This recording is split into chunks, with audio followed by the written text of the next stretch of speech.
बिस्मिल्लाहिर्रहमानिर्रहीम। सोचिए अगर आपको कल का इल्म हो जाए और आप जान लें कि आने वाली मुसीबत किस पर गिरने वाली है, तो क्या आप सुकून में रह पाएंगे या फिर वो इल्म ही आपके लिए सबसे बड़ी आजमाइश बन जाए। आज मैं आपको एक ऐसी कहानी सुनाने जा रहा हूं जो सिर्फ एक कहानी नहीं बल्कि इंसान की जिद, अल्लाह की हिकमत और तकदीर के राज पर मबनी एक अजीम दर्स है। हजरत मूसा अलैहिस्सलाम अल्लाह के अजीम नबी, जिन्हें कलीमुल्लाह कहा जाता है, उनके पास एक नेक और इबादत गुजार नौजवान रहा करता था।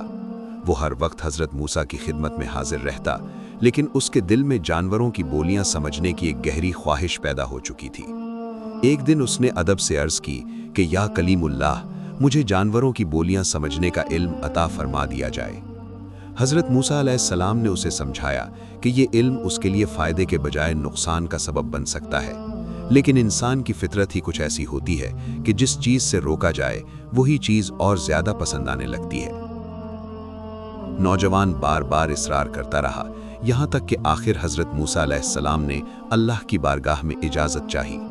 अल्लाह ताला ने फरमाया कि हमने इंसान को अक्ल और इख्तियार दिया है और वो अपने अमाल का खुद जिम्मेदार है, इसलिए इस नौजवान को जानवरों की बोलियां सिखा दी जाएं।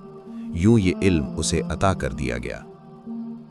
अगला दिन शाम के वक्त जब वो खाना खाकर अपने घर के आंगन में चल रहा था, उसकी खादिमा ने दस्तरख्वान झाड़ा और गोश्त की एक बोटी जमीन पर गिर गई।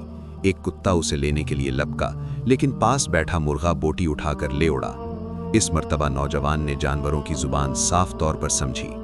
कुत्ता गुस्से में मुर्गे से कहने लगा कि ये मेरी बोटी थी और तूने मेरा हक क्यों मारा। मुर्गा पुरसुकून लहजे में बोला कि सब्र कर, कल आका का बैल मरने वाला है और पेट भरकर खाना मिलेगा। ये बात सुनकर नौजवान घबरा गया और उसने फौरन अपना बैल बेच दिया। कुछ दिन बाद वो मुसीबत जो बैल पर आनी थी पड़ोसी के बैल पर आ गई और वो मर गया। मुर्गे ने कहा कि देखा, मेरी बात सच थी, अब परसों घोड़ा मरेगा। नौजवान और ज्यादा परेशान हो गया और उसने घोड़ा भी बेच दिया। कुछ अरसे बाद कुत्ता मुर्गे से कहने लगा कि ना बैल मरा ना घोड़ा और मैं अभी तक भूखा हूँ। मुर्गा अफसोस के साथ बोला कि आका ने गलती कर दी, जो बला उसके माल पर आनी थी उसने खुद अपने सर ले ली। फिर मुर्गा बोला कि अब कल आका खुद मरेगा, उसके जनाजे पर हलवा पकेगा और हमें पेट भरकर खाने को मिलेगा। ये सुनते ही नौजवान पर खौफ तारी हो गया, चेहरा पीला पड़ गया और दिल जोर जोर से धड़कने लगा। वो दौड़ता हुआ हजरत मूसा अलैहिस्सलाम के पास पहुंचा और अर्ज की कि या नबी अल्लाह, मुझे माफ़ फरमा दें, ये इल्म मुझसे वापस ले लें और मुझे मौत से बचा लें। हजरत मूसा अलैहिस्सलाम ने फरमाया कि अल्लाह की तकदीर नहीं टलती, मैं पहले ही जानता था कि ये इल्म तेरे लिए हलाकत का सबब बनेगा, लेकिन तूने मेरी बात न मानी और अपनी मुसीबत का रास्ता खुद चुना। अभी ये गुफ्तगू हो ही रही थी कि नौजवान पर सकरात तारी हो गई, सांस टूटने लगी। लोग उसे उठाकर घर ले गए और कुछ ही देर में वो इस दुनिया से रुखसत हो गया।